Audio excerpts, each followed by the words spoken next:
आज ये बिहार की जनता के सामने स्पष्ट हो गया है कि भाजपा किस तरह से झूठी बातों का प्रचार करके और लोगों को गुमराह कर रही है कि शिक्षकों के वेतन के संबंध में हमने विधानसभा में भी बताया था और भाजपा के एक नेता कह रहे हैं कि उपयोगिता प्रमाण पत्र नहीं दिया गया है। ये तो वही बात है कि शिक्षकों का निवाला रोक दी कर और भाजपा ये तो बहानाबाजी कर रही है कि ये भाजपा नेताओं को जानना चाहिए कि समग्र शिक्षा अभियान जिसके तहत शिक्षकों के वेतन की राशि भी जो केंद्रांश है, हमारा राज्य का हिस्सा तो अलग होता ही है, जो केंद्रांश है जो उनको 60% देना है वो आवंटन आता है और नए वित्तीय वर्ष का 3.5 महीना बीत जाने पर आज 16 तारीख को हम लोग बात कर रहे हैं, आज तक एक पैसा नहीं आया है। लेकिन हम लोगों ने तो शिक्षकों का वेतन का भुगतान अद्यतन करके रखा है। आखिर कैसे रखा है कि हम लोगों ने राज्य सरकार की तरफ से केंद्र से भी जो राशि मिलनी थी उसकी भी प्रतिपूर्ति करके वो पैसा भी अपनी तरफ से लगा के हमने शिक्षकों का वेतन भुगतान किया है। और एक नेता है जो इस राज्य के उप मुख्यमंत्री और वित्त मंत्री भी रहे हैं, वो कह रहे हैं कि उपयोगिता प्रमाण पत्र नहीं दिया है। उनको शायद ये जानकारी नहीं है कि अप्रैल में ही समग्र शिक्षा योजना के प्रोजेक्ट अप्रूवल बोर्ड होता है जिसकी बैठक अप्रैल महीना में हो चुकी है। समग्र शिक्षा योजना से जुड़े प्रोजेक्ट अप्रूवल बोर्ड की, जिसमें किसी प्रदेश के लिए अगले साल की योजना की राशि निर्धारित या स्वीकृत की जाती है।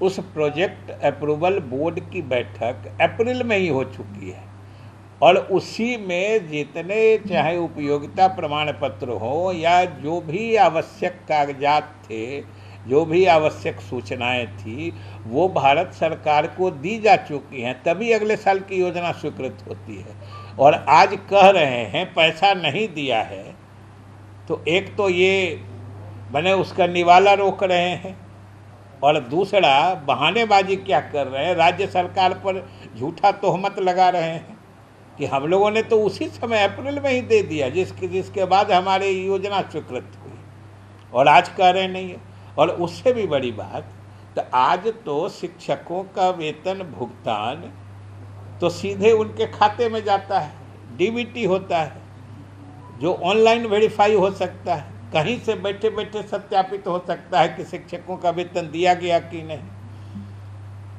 उसमें उपयोगिता प्रमाण पत्र की क्या बात है। फिर भी ये बहानाबाजी इस तरह की कर सकते हैं, इसलिए ये प्रमाण पत्र भी अप्रैल में ही प्रोजेक्ट अप्रूवल बोर्ड की बैठक में दाखिल कर दिया गया है। लेकिन फिर भी झूठे बातों का सहारा लेकर शिक्षकों का वेतन रोक रहे हैं और कह रहे हैं कि जो बिहार सरकार ने नहीं दिया तो कहाँ से देगी पैसा। भाई बिहार सरकार कहाँ से देगी? आप वित्त मंत्री रहे हैं। नीतीश कुमार सरकार की पहचान ही यही है कि अपने कर्मचारियों का वेतन भुगतान हमेशा अद्यतन रखती है।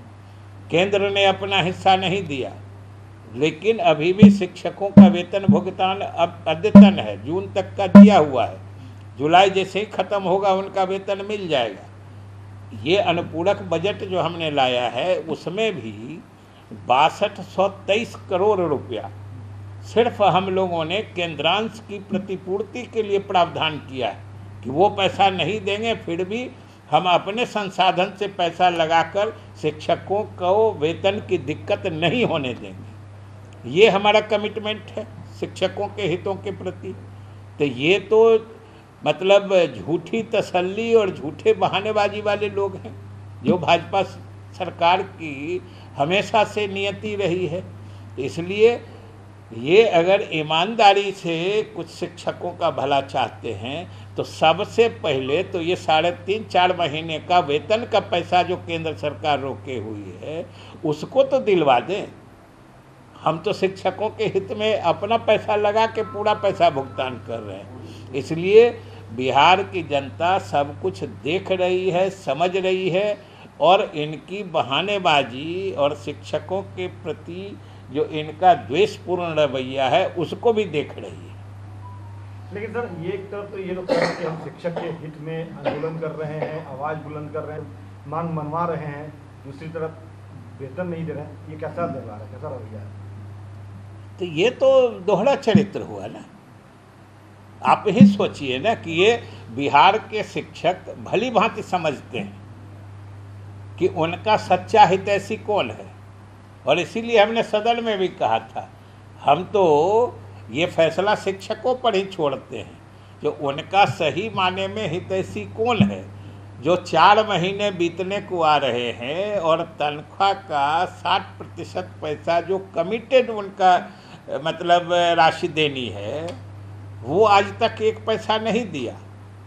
वो उनका हितैषी है कि राज्य सरकार जिसने केंद्र के पैसा नहीं देने के बावजूद उनके हिस्सा का पैसा भी राज्य अपने संसाधन से लगाकर उनका वेतन भुगतान अद्यतन करके रखा है, वो हितैषी है।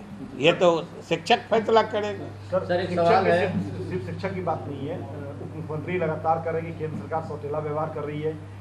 जल संसाधन मंत्री ने कहा कि दरभंगा में एम्स खुलना था, उसके लिए केंद्रांश नहीं दे रही, तो आखिर केंद्र सरकार ऐसा क्यों कर रही है? बिहार के साथ वाकई क्या सौतेला व्यवहार करिए? चूंकि आप वित्त मंत्री, आपसे बखूबी बेहतर कोई नहीं बता सकता। सही, बिल्कुल। केंद्र सरकार तो समझिए कि ये तो भेदभावपूर्ण इनकी नीति ही रहती है।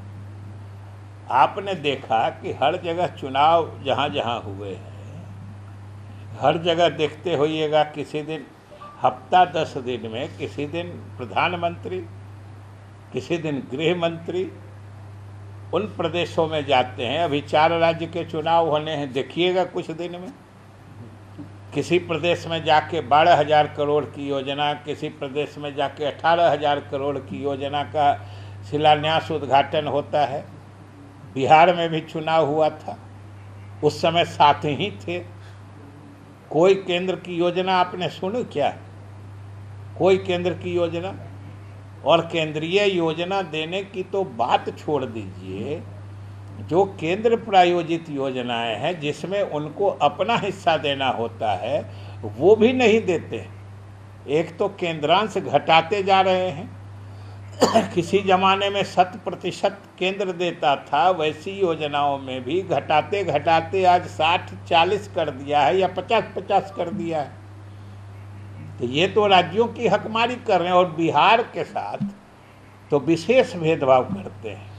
क्या है कि बिहार उनकी आँखों में सूल की तरह चुभता है।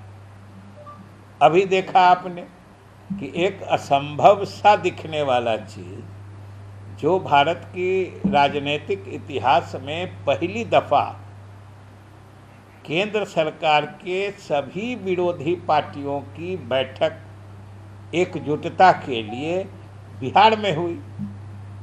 तो बिहार तो उनकी आंखों में, हमने कहा ना कि उनकी नज़रों में शूल की तरह, कांटे की तरह चुभता है।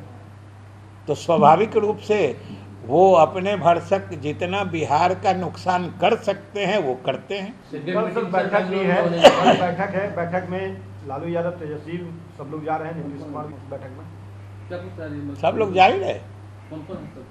कौन लोग जा रहे हैं? अब वो तो सब लोग जा रहे हैं। बल्कि ये आपको हम बता दें कि जितने लोग पटना आए थे, जितनी पार्टियां, उससे अधिक लोग बेंगलोर जा रहे हैं। कितना इफेक्टिव है एनडीए को रोकने के लिए बैठक? यही तो हम कह रहे हैं कि विपक्षी दलों की एकता का प्रभाव देखिए। पूरे देश में जो एक माहौल बना है, आप उसका सर्वेक्षण करिए और समीक्षा करिए कि पटना में जितनी पार्टियां थी, बेंगलोर में उससे अधिक पार्टियां आ रही हैं। यही तो इसकी संभाव्यता से लेके इसकी मतलब इसकी सफलता सबकी कहानी बता रही है कि पटना वाली बैठक कितनी सफल हुई, कि और पार्टियां भी मुखातिब हैं। सर कहा जा रहा है कि उस बैठक में ये भी तय होगा कि आगे पूरी विपक्षी दलों को नेतृत्व कौन करेगा। मुख्यमंत्री नीतीश कुमार का भी नाम सामने आ सकता है। घोषणा होगा या नहीं होगा? देखिए, सबसे बड़ी बात है कि हमको ये नहीं समझ में आता है कि जब विपक्षी लगभग सभी पार्टियां कह चुकी हैं कि हम लोग साथ मिल के लड़ेंगे, हम लोग का लक्ष्य सिर्फ भाजपा को हटाना है, और एक बार ये लक्ष्य हम लोग हासिल कर लेंगे, उसके बाद नेतृत्व कौन करेगा ये फैसला भी हम लोग आसानी से कर लेंगे।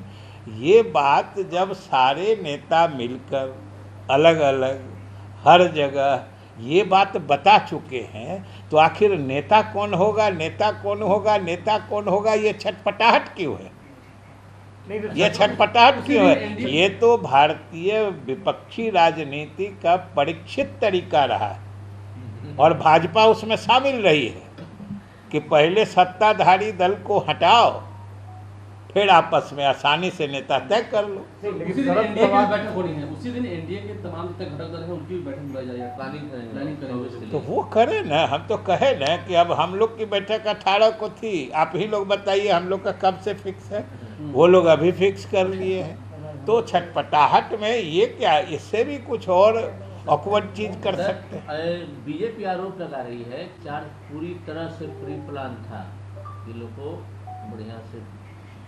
लाठी चार्ज के बारे में आप सब लोगों को मालूम है, आप में से बहुत लोग वहाँ एकत्रित थे, कि जहाँ तक आने की इजाज़त थी प्रदर्शनकारियों को या भीड़ को, वहाँ तक आने में तो कोई नहीं रोका।